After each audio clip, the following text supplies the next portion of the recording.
All right. Hello, everybody, and welcome to our final session of day 2, the Singularity University virtual summit on COVID-19 and the state and future of pandemics. I am thrilled to be joined today by Lisa Andrews, who is one of our partners in Australia, really doing some amazing work there with her and her team. You've heard from a lot of their faculty today. Just can't be grateful enough for having you guys participate in this and helping share really good information. So Lisa's going to be talking about the polarization of the positives and negatives of pandemics, but most importantly, she's going to be leading you through a workshop about what you can do to feel empowered and take action. So I know a lot of you have been craving for that today. So this is the time. If you're coming back and watching this as the replay, do these exercises. It's going to be worthwhile. So Lisa has a financial data and engineering background and is working on the question, how to give everyone a fair start in life and maximize human potential at each stage throughout life. She's dedicated her life to having a positive impact in this world through 3 main channels. IA Impact, which is removing the friction of financial, human, and community capital. Through Singularity EU Australia, educating, empowering, and inspiring leaders to use exponential technologies to solve the world's biggest challenges. The Ignite Alliance, where they're helping aspirational businesses grow. She strongly believes that we live in a time where there isn't a problem we can't, or that we have that can't be solved with technology. She's currently working on projects with organizations such as Singularity, United Nations, ACT AI, sorry, I did get that right. The Extreme Tech Challenge, EO, and many others, all with a focus on solving the world's greatest challenges using technology. As a future maker and planner, she sees the first step being achieving the UN Sustainable Development Goals. The second, creating a vision for the world in the next 100 years. And the third, how can we all have a 10,000-year legacy? I love that. She's a serial entrepreneur. In 2018, she won the Hunter Outstanding Young Entrepreneur of the Year. And is a founder, part owner, investor in several companies that all focus on profit with a purpose. If she's not doing all of that, she somehow has time to read, travel to exotic locations, and kite surf. So thank you for joining us today, Lisa. Excited to have you. I'll turn it over to you. Great. Thanks so much. Today, I am here to talk to you about pandemics, how we can polarize the positive and the negative, and how can we relate those to our everyday lives, our businesses, and communities in a proactive way. This is my tiger. Our brains have evolved over the past 250 years to think in a local and linear way. What's going to eat us? Where's our next meal coming from? Am I going to be attacked by a tiger? And more recently, we've been able to have a clear vision of what our 6 months looks like. Where are we going on holidays? Will I change jobs? Just 200 years ago, I'm not sure we would have been so confident in our 6 months plans as we have been. Until recently. We've been hit really hard in Australia. It's interesting to see how everyone around the world can be talking about Australia. In January, you would have heard about our bushfires. This is my favorite meme. So we had bushfires. In February was the floods, and March we're calling it the Great Toilet Paper Panic. And in the recent few weeks, I've really observed how people are going back to the scarcity mindset that we once had hundreds of years ago. So how can we step back and adjust our position to see it as it is? In the past, the near and now, life today, 6 months out, and next up, we talk about exponentials a lot. So I want to talk about how we can be strategic about the actions that we take and think forward. I chose today to talk about polarization as it's the best tool that I have to see any situation as it is. So if we take a step back, there's going to be positive and negative in everything. So let's take a step back together and see it as it is. If we look at social media, the positive is that we're connected to our loved ones online. And the negative is that there's trolling and online bullying. In home automation, we're looking at convenience automated, and we can automate our jugs to turn on, our lights, but we've also now lost a lot of privacy. our autonomous cars, we've got fewer motor accidents, but we also have a lot fewer organs available for transplant. Sometimes it's not always obvious, the positive and negative, but it's always there. And when we look at global self-isolation, a lot of people are talking now about more family time, less pollution. We're also going to have loneliness and an increase in depression. I saw a stat recently that compared the deaths from pollution to the deaths from the COVID-19 virus. And I think it's about 3 months that it becomes parity. So there's less people dying from pollution than there are from coronavirus.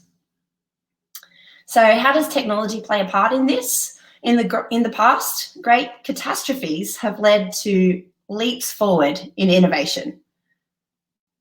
If we have a look at the Spanish flu, a cornerstone of public health today is epidemiology, the study of patterns, causes, effects in disease, and in response to the Spanish flu, this now received full recognition as a science. Epidemiology requires data, and the gathering of health data became more systematic. In 1919, we saw the opening in Vienna, Austria, of an international bureau for fighting epidemics, a forerunner of today's World Health Organization. World War II saw the development of radar technology, and it's a precursor to systems that are used in today's autonomous cars, and the creation of the first computer named Colossus. We saw the green revolution in the mid-20th century in response to rapidly growing human population and our ability to feed everybody. Combining technologies like synthetic fertilizers, scientific plant breeding hugely increased the world's food output. And Norman Borlaug, the agricultural economist who delivered this approach, has been credited with saving more than 1 billion people from starvation. So in times of great stress, we also experience great opportunity. This is an exponential chart of the total cases of coronavirus outside of China in the top left there. And our exponential chart shows that in a linear world, as we hit the knee of the curve here, we're going to experience disruptive stress and also great opportunity. So if we polarize some of the positives and negatives of this, we're looking at, for healthcare, advancements in collaborative problem solving. There have been people sharing code and sequencing DNA and working on solutions for immunization to coronavirus, which will take leaps forward. And in the negative time, we've been underprepared and the hospitals are overwhelmed. In manufacturing, how can we actually look at this if we're in business and take advantage of some of these changes? So 3D printing technological advancements are happening significantly whilst we're experiencing supply chain disruption and minimal production. I have a client who's looking at 3D printing at the moment to solve some of their supply chain challenges. Are people going to be thinking more locally? We're actually 3D printing with over 250 different materials at the moment. Is there a way that you can think about that in your business today? In tourism, we are having travel restrictions. The majority of tourism is going to completely cease operations. And we don't know if this is going to be a 4-week thing, if it's going to be a 3-month thing, if it's going to be 6 months, if it's going to be 12 months. We don't actually know. So if you're in the travel and tourism industry, how can you think about things differently? Can you do virtual tours, shared experiences online? When we're looking at remote work and digitized businesses, we are seeing mass job displacement. And the negative of that, we've also got governments stepping in the positive and helping provide grants and supporting their people. And we're looking at new, more efficient ways of working. A few examples I have here is one of the Italian hospitals ran out of valves for crucial respiratory machines, and local manufacturers stepped in to 3D print replacements. They were able to do it in a couple of hours, and the day after they had 100 valves printed and a 3D printer in the hospital to print them there as well. So they're patients that literally would have died without these respiratory devices, and technology was able to step in and move forward. Can you imagine the world in the future when we have 3D printers at home that we can print what we need and when we need it, or localized 3D printers that are actually supporting our local communities with goods and services without the pollution and the supply chains and the things that we've been doing in the past? There will be disruption post this event, and how can we all now step up and look at the opportunities and make the most of them? Have you seen Ready Player One? This might be something that you can do whilst you're at home and think about virtual experiences. Can you create live online experiences? This summit with Singularity U is a great show of how we can all mobilize really quickly and create experiences online where we can interact online and we can share with each other. So both 3D printing and advancements in technology are technologies that we were predicting in the future, and now they're happening a lot faster. This Ready Player One picture on the right-hand side there, you can see the haptic suit with the VR and able to really experience things. Could you actually, with tourism, take people and help them experience your local area? One of the key tools that I refer to is the Gartner hype cycle for emerging technologies. If we have a look at the technologies that we're expecting in the next 5 to 10 years using the Gartner hype cycle, one of the biggest things that stands out to me is that decentralized autonomous organizations were expected in 5 to 10 years. How much do you think that will advance in this space in the next 12 months? How many in-person meetings were as critical as we thought? Augmented intelligence might take a big leap forward as well. Do you think we'll have sensors detecting our temperature rather than needing to take it the old-fashioned way? Will our mobile phones have technology in them to let us know when it's not safe to be in large gatherings? Something to think about. So let's put some of this thinking into action for personal, for business, and for our communities. I have a question for you. And if you have a pen and paper handy, I invite you to write down a plan on a page for personal, business, and community as we work through this next section together. So how do we think about the positive and negative in the next 4 weeks? For short term, for the next 6 months, our evolved thoughts, and 12 months, our exponential thoughts. Where are our crazy ideas? So in the short term, food supplies, staying healthy, washing your hands, sanitizing. Are you going to start at an in-home garden? What do you need to think about if we stay isolated for longer than 4 weeks? And exponentially, what can you study to gain the mindset and technical capability to have a positive impact on 1 billion people? That's one of the sayings for me when I first went to Singularity University. I walked in the front door and there was a sign and it said, how will you have a positive impact on 1 billion people? And I've always wanted to help people. And in that moment, I stood back and I thought, wow, I really need to think about things differently. If I'm going to use technology to scale, the way that I have been doing things in the past is not going to carry me into the future. So what happens if we don't get any income for 12 months' time? What's your contingency plan? For many of those that are not commuting, on average, we'll have an extra 8% free time in your day. What a return. How can we create good habits and bad habits? Are we exercising? There's positive and negative. When we're cooped up at home, what do? Are you getting out and running in the fresh air? Do you have a home gym? What's your diet like? Are you actually eating pasta, frozen foods, There's going to be positive and negative in everything. So I invite you to revisit your habits. What do you need to start doing, stop doing, and keep doing? There's a great book I'd recommend, Atomic Habits. This is a perfect opportunity for us to stop and reassess and have a look at how we can redo our habits. I love the 80-20 rule is always good. There is a great TED Talk, and it changed my world about 5 or 6 years ago, and it's called Information as Food.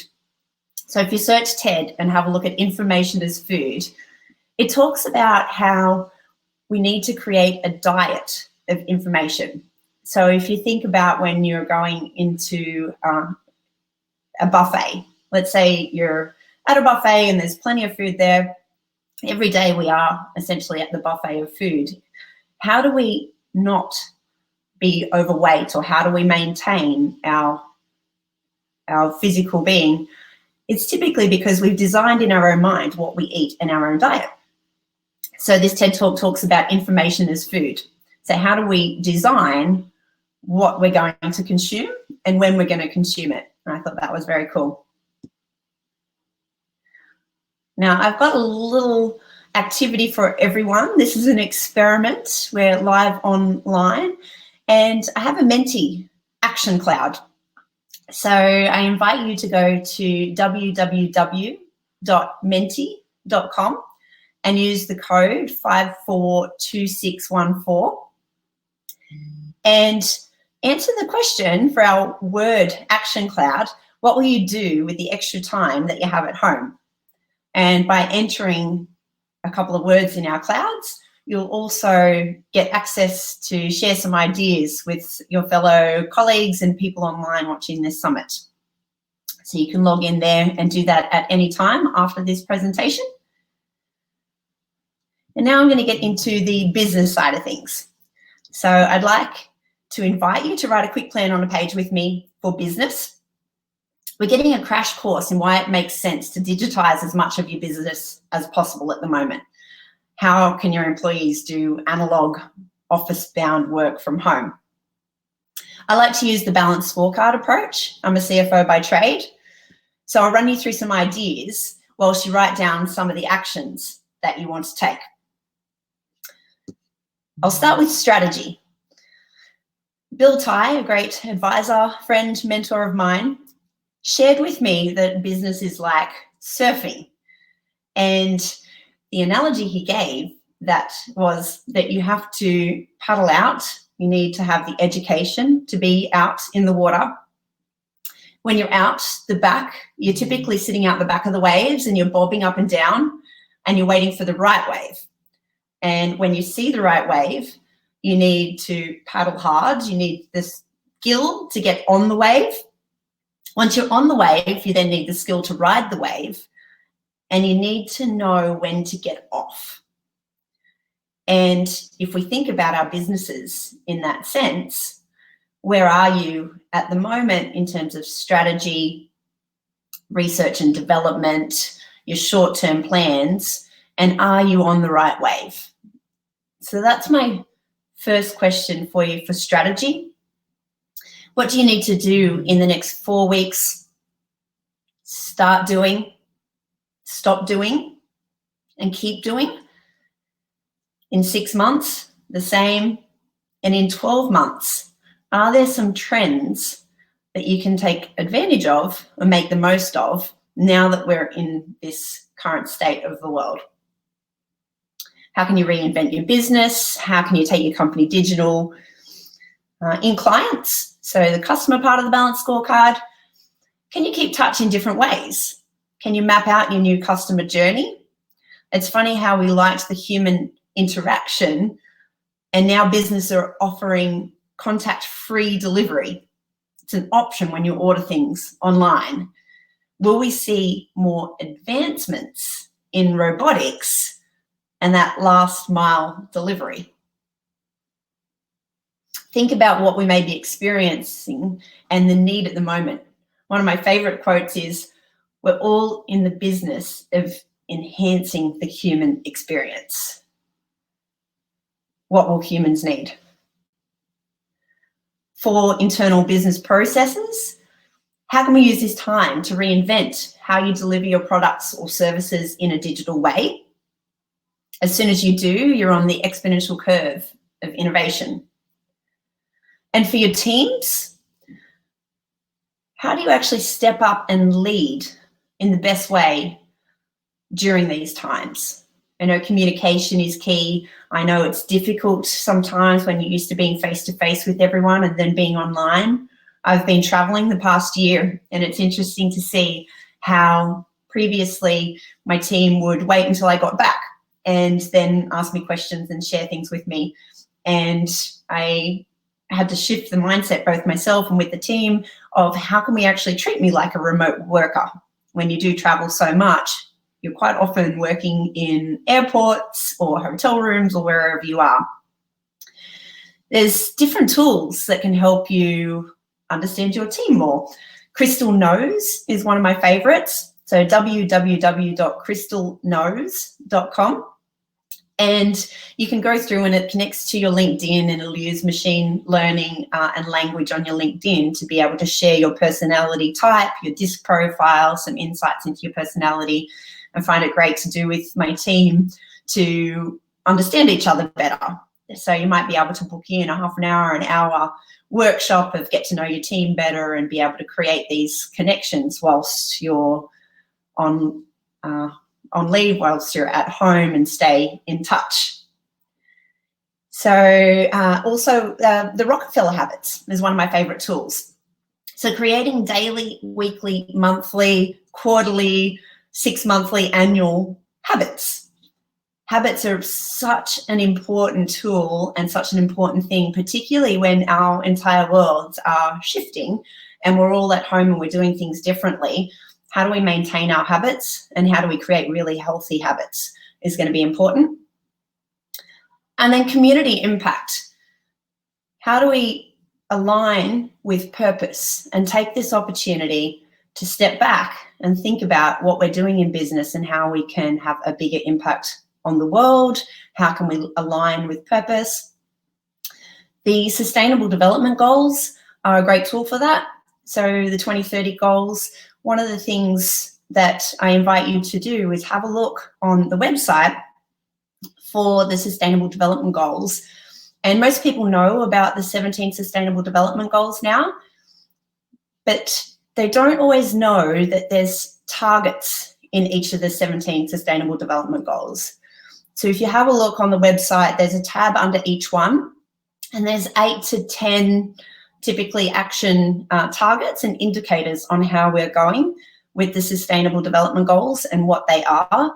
And I invite you to have a look at them in your area. So this is the Sustainable Development Goal number 3 that I'm sharing, and ensuring healthy lives and promote well-being for all at all ages. And one of the sub-goals is strengthening the capacity of all countries, in particular developing countries, for early warning, risk reduction and management of national and global health risks. That's one that has been there for a while. And then the indicator as well is the IHR, the Capacity and Health Emergency Preparedness Rating. So that's something that you can have a look at. And if you're in education, have a look at education, have a look at the sub-goals, see if you can contribute to some of those. Now, I did miss the finance part of the balance scorecard, my favorite. I'm a CFO by trade, and this chart is a Deloitte CFO survey that Ian Stewart, the chief economist of Deloitte, shared last week in their COVID-19 weekly update. And to me, it shows me my natural response as a CFO. So it's a CFO survey. It does relate specifically to the UK, but what you can see on the chart is the polarization of how CFOs typically react in times of crisis. And my natural CFO hat is defense, reduce costs, focus on cash, risk mitigation plans, business continuity planning. And the polarized view now that I have with Singularity U and an exponential mindset is, how do we do both defense and expansionary strategies and plan for both? And one of the biggest things that we can do is focus on cash. And as we go through that plan on a page, if you write down in the next 4 weeks, 6 months and 12 months, what is your mitigation plan if things do last longer? Sometimes in times of crisis, I've had clients share with me that they wish that they'd cut costs earlier. It's really hard when there's emotion involved and when it's staff members or team members and your costs are primarily wages, and it's difficult. So by taking the emotion out of it, and that's such a horrible thing to say because we all have that natural, we don't want to change anything, we want to keep surviving. I invite you to have a look at that 4 weeks, 6 months and 12 months and just make sure that you're conscious about what you're actually doing in the space, and communicate with your team, with your suppliers. Make sure that you're on the front foot and you're not going to come off too badly in this planning. So the polarization for CFO, here's my expansionary thinking and defensive strategies. So expansionary thinking, how do we digitize our businesses, our workforce, our products, our services? How do we create new products and services that meet the market demand and trends for growth? How do we take the opportunity to reskill and upskill our teams? What about what opportunities are there to think bigger about solving the world's problems? And then the defensive strategies on the other side, looking after our teams, communication and leadership. What will be the impacts on our liquidity, 6 months, 12 months, maybe more? Where can we save costs and cut non-essential spending? And how do we set risk mitigation and business continuity plans for everything? Shore up your supply chain and operations to continue. Can you look at your supply chain differently?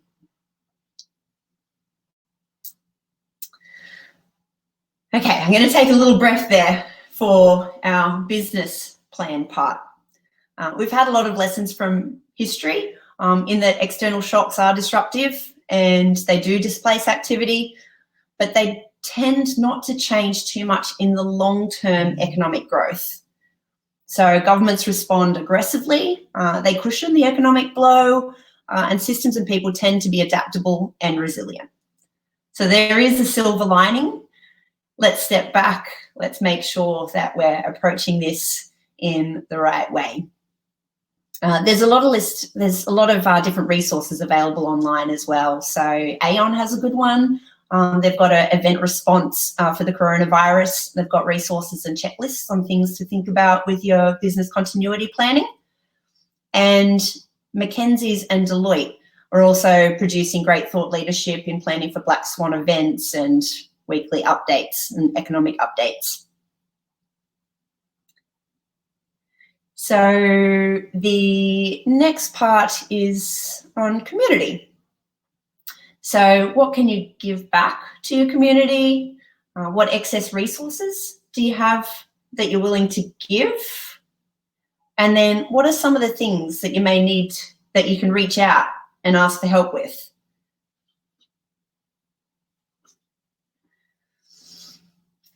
There are a group on Facebook at the moment that was created in response to the coronavirus. So IntelliHelp was a good one, a community where people can express their love of neighbour by simply bringing a needed item while respecting the privacy and social distancing. It makes no matter who pays.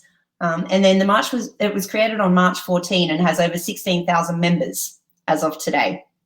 So it's a great definition of community that I heard was that community is a place where you go to give.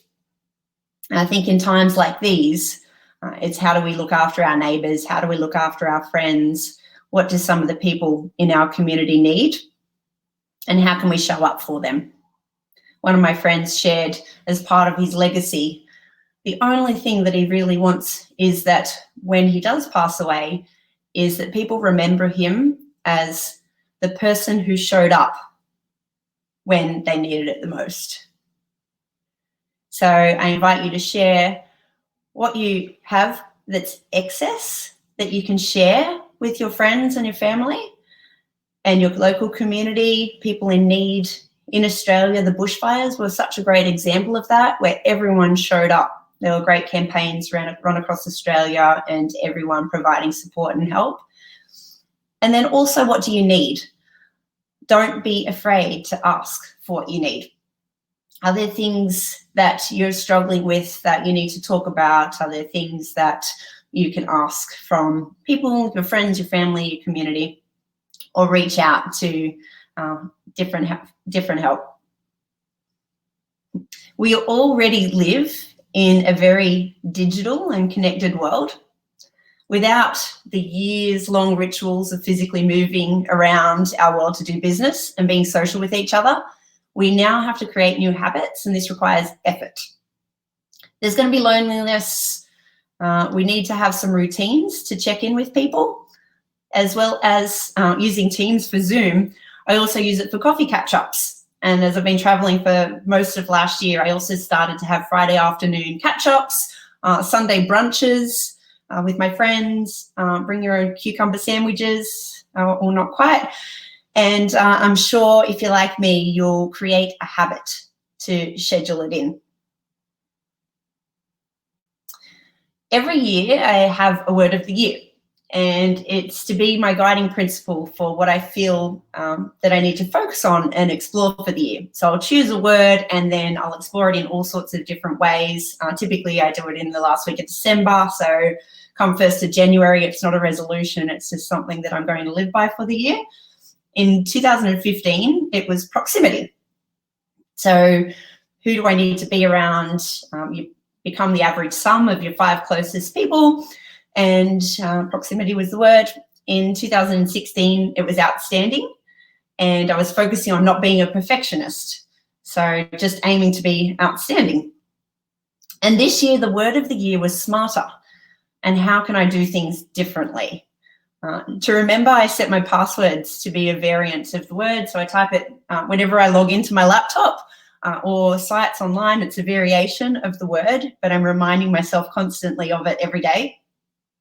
And I feel that the universe has sent us all a message to stay home, to be grounded, to have a good think about our actions and think about how we can all collectively be smarter. If not now, when? And I invite you now for your planning, if you were to choose just one word for the year to guide you through the rest of the year, what would it be?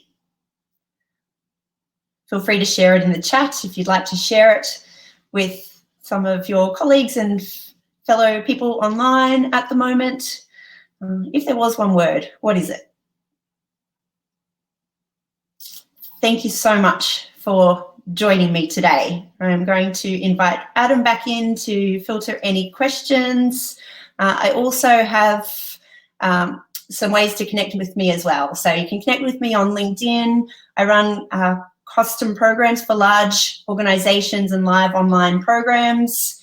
You can reach out to me for a custom program at hello@lisaandrews.global, and you can see some of the upcoming programs on Eventbrite, which is singularityaustralia.eventbrite.com.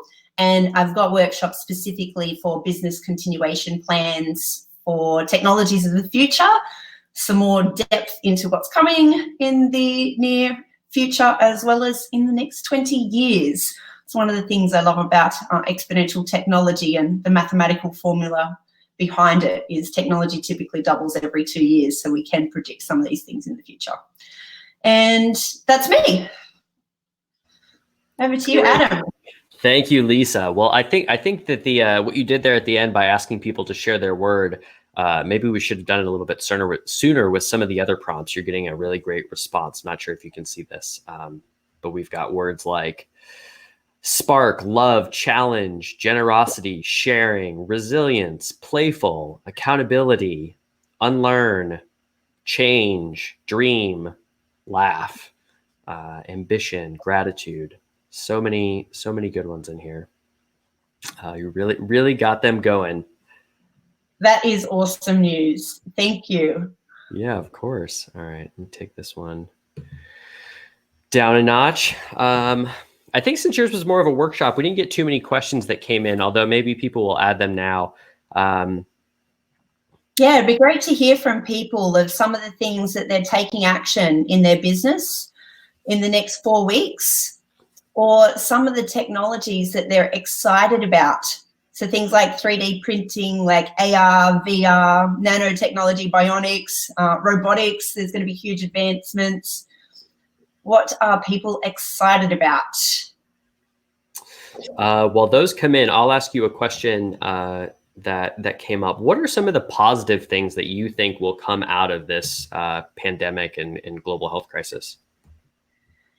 I think, and this is purely my opinion, I enjoy that the world is actually taking a breath. So the reduction in pollution is one of the biggest thing on climate change. And if you think about the analogy of feather brick truck, if anyone's heard of that, is typically the universe will send you feathers that you need to pay attention to. So if you relate it to your health, you might get a feather, you might get a little bit run down, you'll get a head cold. And if you don't listen and rest, typically a brick will come along and you might end up in hospital, you might have something a little bit more long, you might get stressed, you might have something that just immobilizes you for a little while. And then if you don't listen to those signs, then you get the semi-trailer, you get the truck, and the truck will come along and you'll have something serious like cancer. And if we have a look at the feather brick truck in health, it's quite easy to see, listen to the signs. If you think about it with climate change, I feel like we've had the feathers for a very long time. There's been quite a few bricks. The wildfires in Australia in January, or over this fire season, it was really October through to January, was a pretty heavy truck to say, hey, there's stuff going on. And if anything that we could have all collectively done together would be to stop flying, stop manufacturing, stop driving our cars on the road, everyone stay home. And that's kind of one of the positives, seeing the silver lining in everything. And I know that the world is human and we are going to be disrupted. That's the negative. And I feel like that's the biggest positive for me. I so appreciate that perspective. It's definitely a good one. My wife and I have been talking a lot about similar thoughts and ideas as well. Looks like we've got lots of questions that were kind of in that similar vein. Let me see if I can pick out some other ones. If I pick out one there, so a business plan for exponential growth. I know we do exponential business growth plans. For me, it's about knowing the technologies that are coming. So with my CFO hat on, we look at where are you now, where do you want to be, and then what's the gap analysis. And a lot of business plans have traditionally been 1 year, 2 years, 5 years thinking about that.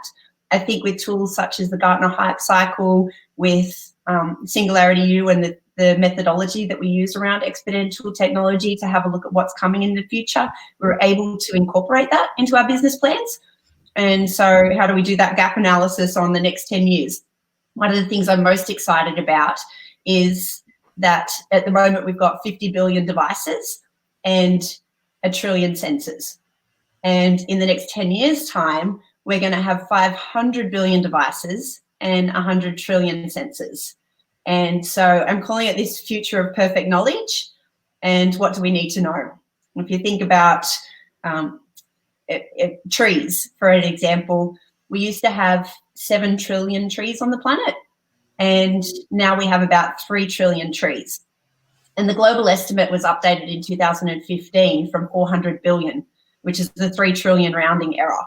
So we actually haven't stood back to see it as it is. We've been so grateful for social media and how connected we've been, but we haven't thought about this future of perfect knowledge, these technologies that are coming. Are you in the market of data? Do you produce sensors? What can we measure? What does the world need to know? How many kangaroos are there in Australia? I don't know, that's a fun one. Koalas, it's a little bit more sad at the moment, but I'd love to know so we can track that in real time. There's things like that that will be able to be incorporated into your business plan.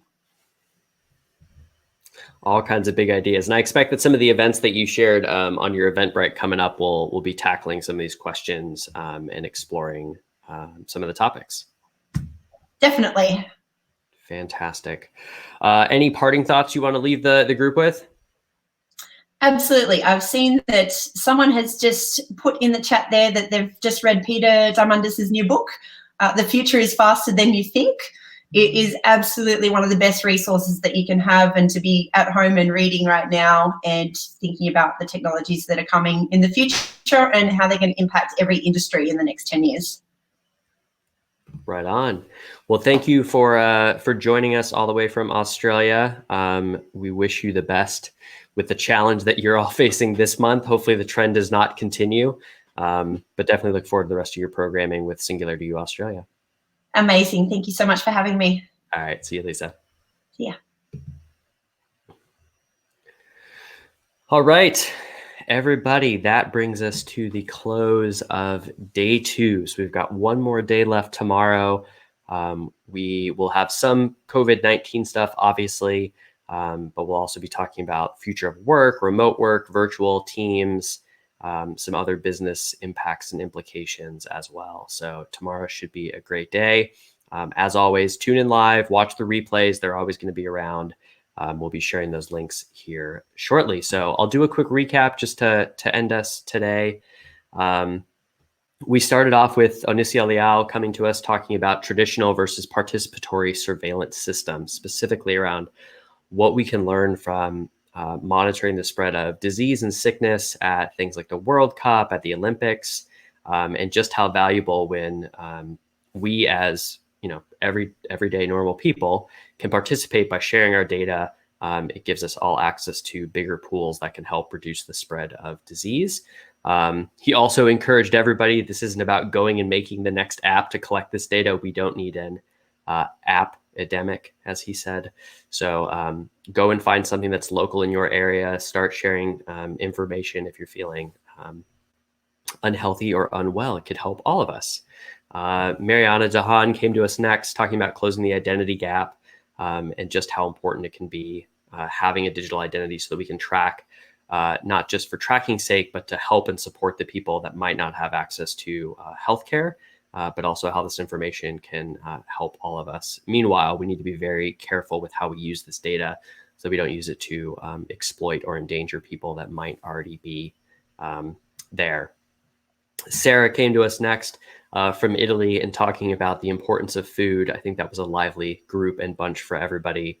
I love her call to action just to connect and rethink the system right now. While we're at home, we have our kitchens, we've got to be cooking for ourselves, reconnect with food, then really think about what that means for us moving forwards, considering the trend is projecting that we will all be living in large cities here in a short period of time.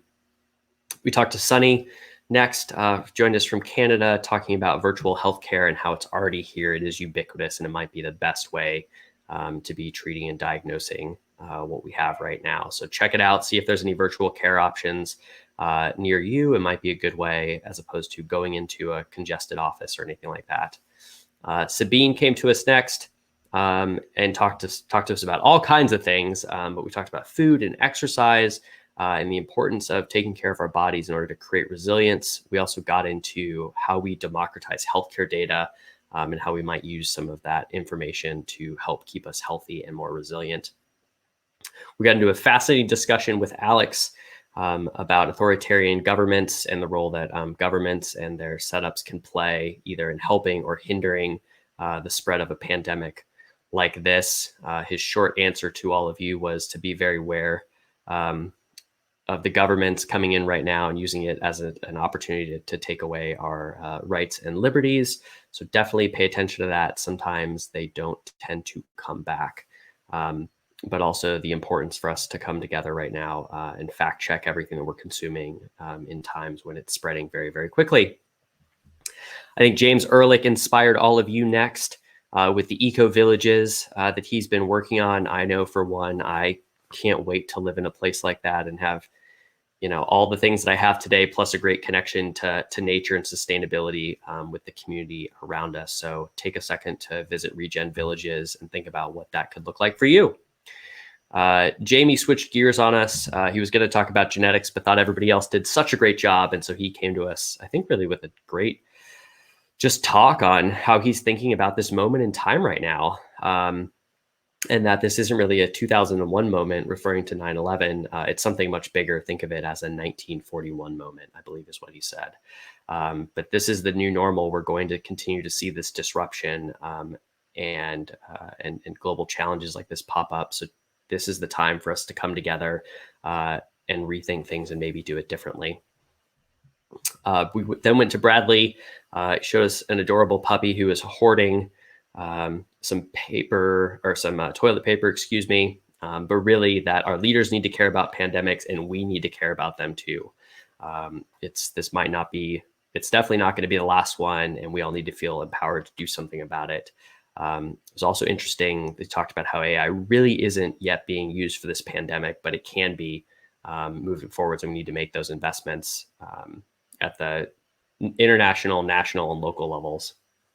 And then, of course, we just had time with Lisa, who walked us through some practical ways that we could take a step back when we're here at home, when we have time to really think about the positives and negatives, what we should start and what we should stop related to COVID-19. So let's use our time wisely. You can watch her replay. This will be part of that session, obviously, too, and really think about the polarization that exists in our lives right now and build that plan for yourself, for your business, and for your community so you can feel a little bit more sane. So that was our content for today. Rapid fire, you can go back and watch the replays whenever you feel like it. As a reminder, my name's Adam Hoffman. I'm the Vice President of Global Brand and Community here at Singularity University. For those of you that are new to Singularity, we are a global organization that really connects people around the idea that we can take these exponential technologies and use them to solve really big problems. But we aim to convene leaders like yourself. If you're here, yes, you're a leader, to come together either as individuals or through your organization to really wrestle with these challenges, explore this content, come up with your own perspective, get connected with one another, and then go and take massive action in the world. So if we can be of any service to you, like I said, we'll be running programs both in person eventually again and online. We've got a ton of great content. Visit su.org to come and see us. We've got tons of stuff on there for you. I'll share some final resources here that I think the team has already posted, but just in case they haven't, you can join our Facebook group to keep the conversation going. If you aren't able to attend live or just want to meet more people, share ideas on our Be Innovative challenges. We're ideating around 6 key themes that we're trying to build solutions for. YouTube playlist has the videos from yesterday. All of today's videos will be up tomorrow, but right now you can watch them in Crowdcast. And then, of course, the slides, links that have been shared, other helpful resources are all on su.org/COVID-19. Just scroll down to the bottom. The team has been adding content there all day, and I got to give them a huge shout out. Everybody behind the scenes working hard to make this happen. So thank you for that, team. And then, of course, if you want to dive deeper, go beyond COVID-19 and really think about the implications for you and your business or your organization, come and join EXO, XPRIZE, and Singularity University here in a couple weeks. We've got a special sign-up page, exoworld.live/SU, and we will get you registered, signed up, and participating in another great event with our global experts and our global community. All right. So that takes us to some final thoughts for today. Just share some of my takeaways. We have to participate and take action. That's where things are at right now. And so for some of us, that might mean social distancing and quarantine, just what we can do on our own. It might mean taking care of our both mental and physical selves. And it could mean taking on an entirely new initiative or contributing to someone else's. There have been so many great things that have been shared. If you feel inspired, start something new, let us know how we can help. But in any case, do not be a bystander. It's our responsibility to do something in this moment of tremendous opportunity. Also, we're going to be feeling a lot of panic and fear these next coming weeks and possibly even months. And when that happens, it's important that you reground yourself. Our linear brain, or our animal brain, however you want to think about it, it's running wild. We think that we can't solve these problems and we can't get these things figured out. But if you just take a second to ground yourself, we can definitely do it. The next piece is, during these times of change, let's take our privacy and data seriously. We need to be able to share stuff so that we can help find solutions, but at the same time, we need to make sure that we don't give up too much of our information where we feel like we've lost our freedoms. And last, but certainly not least, this is an incredible opportunity to reinvent and redesign the path that we're on as humanity. And really look forward to doing that together with the right principles, ethics, diversity, and intention based on the way the world is today and the way that we'd like it to be in the future. So I can't wait for more content tomorrow. Excited to have y'all around again. It's been fun hosting. I wish that I had a better way of interacting with y'all, but have a good night, good afternoon, good morning, whatever it is for you. And we'll see you again here in, 12, 14 hours. Talk to you soon.